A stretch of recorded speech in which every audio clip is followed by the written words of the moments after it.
ಭೂತಾನ್ ಪ್ರಧಾನಿ ಶೇರಿಂಗ್ ತೋಬ್ಗೆ ತಮ್ಮ ಪತ್ನಿ ಹಾಗೂ ರಾಜತಾಂತ್ರಿಕ ಪರಿವಾರದೊಂದಿಗೆ ಬಿಹಾರದ ಬೋಧಗಯಾದಲ್ಲಿರುವ ಮಹಾಬೋಧಿ ದೇವಾಲಯಕ್ಕೆ ನಿನ್ನೆ ಭೇಟಿ ನೀಡಿದ್ದರು.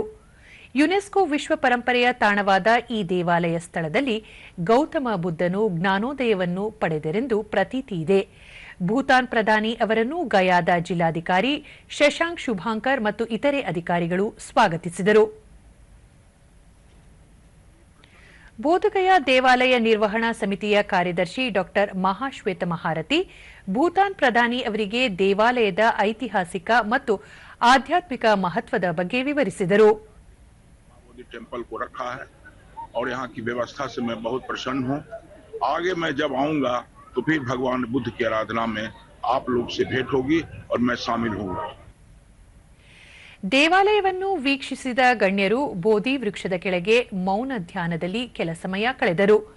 ಇದೇ ವೇಳೆ ಅವರಿಗೆ ಮಹಾಬೋಧಿ ದೇವಾಲಯದ ಪ್ರತಿಕೃತಿ, ಪವಿತ್ರ ಬೋಧಿ ಎಲೆ ಹಾಗೂ ಕ್ಷೇತ್ರದ ಪ್ರಕಟಣೆಗಳನ್ನು ಭಕ್ತಿ ಹಾಗೂ ಸದ್ಭಾವನೆಯ ಸಂಕೇತಗಳಾಗಿ ನೀಡಲಾಯಿತು.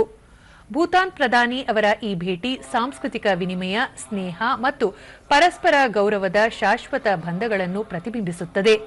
ಅವರು 4 ದಿನಗಳ ಭೇಟಿಗಾಗಿ ಭಾರತಕ್ಕೆ ಆಗಮಿಸಿದ್ದು, ಗಯಾ ಮತ್ತು ಅಯೋಧ್ಯೆಯಲ್ಲಿ ವಿವಿಧ ಕಾರ್ಯಕ್ರಮಗಳಲ್ಲಿ ಭಾಗಿಯಾಗಲಿದ್ದಾರೆ.